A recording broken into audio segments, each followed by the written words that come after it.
All right, so we are about to unpack one of the most counterintuitive spiritual hacks you have ever heard. Seriously, it's from way back in the 13th century, but man, does it solve a very modern problem. You know the one.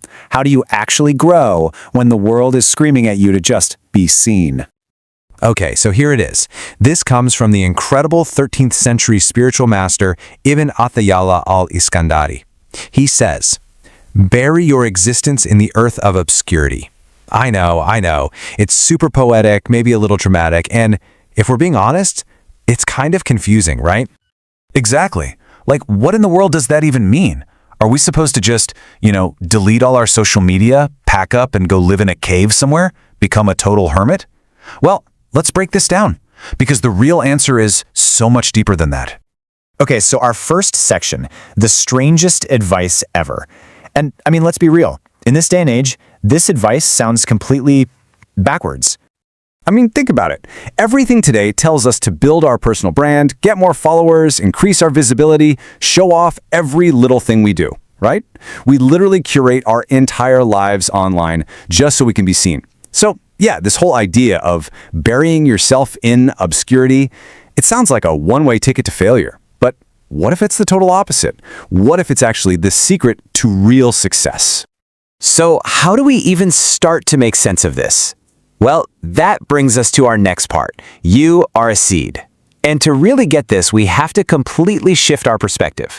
Luckily, Ibn Ata'illah gives us the perfect metaphor to do just that. Okay, so this isn't about self-destruction or, just disappearing completely. Not at all. It's about agriculture. Yeah, you heard that right. It's about cultivation. It's about gardening, but for your soul. And this is the key. He's telling us to think of our true self, our soul, like a seed. It's packed with all this incredible potential to grow into something amazing. But what's the one thing that every single seed has to do before it can even start to grow? Think about it. It has to be buried. That's the whole secret. Which brings us to the part of us that absolutely hates the idea of being buried. Our ego. So let's look at this side by side. On one hand, you have the unburied seed. That's our ego, right? It's just sitting there on the surface, desperate to be seen, terrified of being ignored. It's the part of us that needs those likes, those comments, that constant validation. But here's the thing. Since it's not planted, it can't grow any roots. It produces nothing of real value. Then you have the buried seed, our true self. It's the complete opposite. It actually thrives in that quiet space, grounded in humility, just focused on growing from the inside out. That's where the perfect fruit he talks about really comes from. Yup, this is that part of us that we polish up for everyone else to see, isn't it? The part that's constantly refreshing the screen, checking for notifications. It looks shiny, it's definitely visible, but it's sterile. It's all show and no grow. Okay, so if our ego is that unburied seed, then what exactly is this earth of obscurity that we're supposed to plant ourselves in? Well, the original Arabic term used here is al-humuul. And yeah, it can be translated as obscurity or being unknown, but its much deeper meaning is humility. That is the rich, fertile soil our soul is craving. It's the spiritual state of just letting go of that constant, nagging need for recognition from other people. But let's get something straight, because this is super important. Humility is not about self-hatred. It's not about thinking you're worthless. It's simply letting go of the need to be the center of attention all the time. It's about creating that quiet space inside for your true self to finally come out. And really, it's about trusting that Allah knows your worth, even if your latest post doesn't go viral.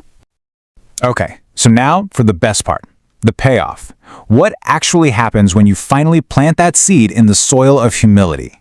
Well, the Quran gives us this absolutely beautiful image that just fits perfectly with Ibn Ata'illah's metaphor.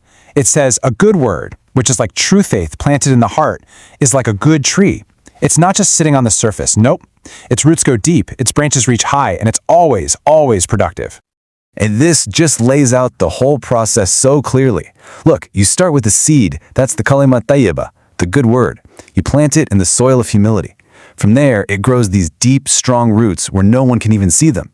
And it's only after that that the branches can reach up and achieve their full potential, bearing perfect fruit all the time. Not just for a little while, but constantly.